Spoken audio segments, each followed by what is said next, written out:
গরিবের সবচেয়ে বেশি সহযোগিতা করেছে, আমাদের পাশে বেশি দাঁড়াইছে। রিশকালাম আমাদের তো অবদান কিছু বলাই নাই, ওনারা অতিরিক্ত করছে। ওনারা যাইতেছে যাওয়ার পথে দিছে। আর অনেকে তো মনে করেন পাবলিক যে অনেকে থাকে রিশকাতে যাওয়ার পর অনেকে 200 টাকা 500 টাকা এমন আছে 1000 টাকাও দিছে।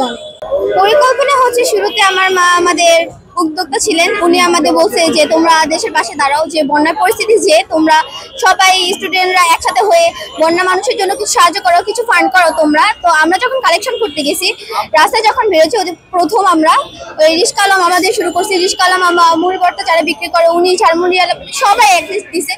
কিন্তু যারা আমরা মনে করেন যে ধনী তাদের বাসায় গিয়ে আমরা যখন দরজা নক করছি যে আমরা সাহায্যের জন্য কিছু আসছিলাম, আমরা কিছু সাহায্য করেন, সেখান থেকে নক করার পর কোনো অ্যান্সার পাওয়া হয় নাই। আমরা যে এত নক করছি প্রায় অনেকক্ষণের মতো আমরা নক করে দাঁড়ায় আসছিলাম যে কিছু আমরা সাহায্য, ওনারা ভিতরে কোনো কিছুই বলে না। আর অনেকে দরজা খোলার পরে দরজাটা লাগাই দেওয়া হয়েছে, যে কোনো সাহায্য দেওয়া হয়নি।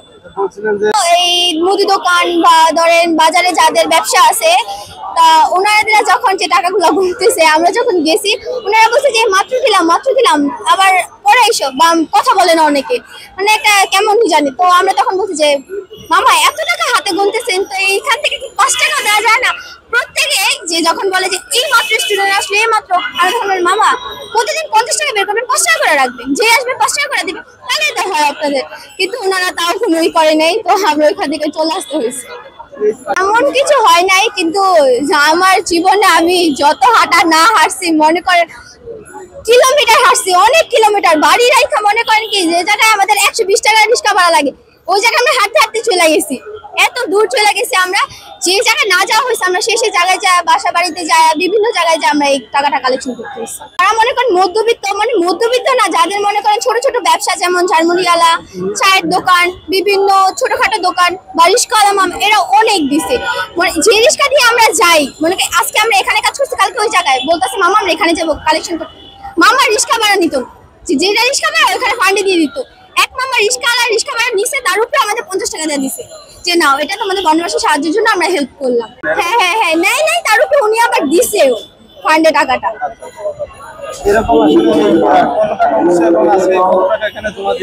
আমরা 3 দিনের কাজে আমাদের 20,000 টাকা উঠছিল, মানে আমরা কলেজ গ্রুপ, সেটা আমরা আসনা ফাউন্ডেশনে দিয়ে দিছি। আর আমার বোনের যে গ্রুপ ছিল ওইখান থেকে 3 দিনে 11,000 টাকা কালেক্ট করা হয়েছে। তো এই টাকাটা আজকে আমরা এখানে এসে দিয়ে দিব।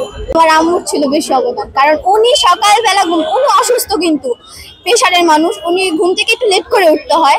তো উনি সেই জায়গায় সকালবেলা উঠে নাস্তা, তারপর ঘর বাড়ি পরিষ্কার, রান্না টান্না সব শেষ করে আমার বোনদের নিয়ে 1টা বাজে বেরোতো, স্কুল ছুটি একটাই বেরোয় আসতো 5টা-6টার দিকে।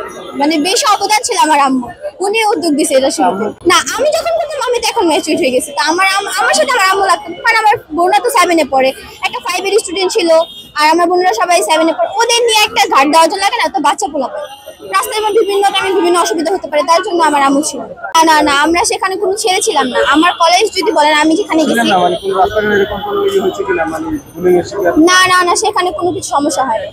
অনেকে পাশে দাঁড়াইছে যারা মনে করেন বাসা বাড়িতে যে বিল্ডিং তৈরি কাজ করে যারা, ওনারা একবার দিছে আবার পরবর্তীতে ডাইকানে দিছে যে আপু এই টাকাটা নিয়েছেন। মানে ওরা অনেক করছে, বিভিন্ন করছে, কিন্তু বেশি মনে করেন কি অনেক ধনী যারা তাদের বাসায় গেছে একটা জিনিস খারাপ লাগছে, নক করার পর দরজাটা কেউ না এই পাবলিক আর কি যারা রিক্সা দিয়ে যাইতেছে ওইটা দেখে মনে করেন কি। আর বিশেষ করে আমি একটা স্কুলে গেছি, কিন্ডারগার্টেন স্কুলে, বাচ্চারা ছোট ছোট বাচ্চা যারা একেবারে ছেলেরা আর কি, ফার্স্টে তো কেউ টাকা বের করে নাই, এতটুকু একটা ক্লাস 3 স্টুডেন্ট মাত্র 2 টাকা দিছে বক্সের মধ্যে। ওইটা দেখে কোন স্টুডেন্ট 5 টাকা থেকে শুরু করে 200 টাকা পর্যন্ত দিছে। ওই জিনিসটা সবথেকে বেশি ভালো লাগছে। ওই স্কুলটা যাওয়ার পরে মনে করেন কি প্রত্যেকটা স্টুডেন্ট দিছে ছেলেরা। এই কাজের মধ্যে সবচেয়ে একটা গুরুত্বপূর্ণ বিষয় যে বাচ্চারাই সবচেয়ে বেশি সাহায্য করছে আমার।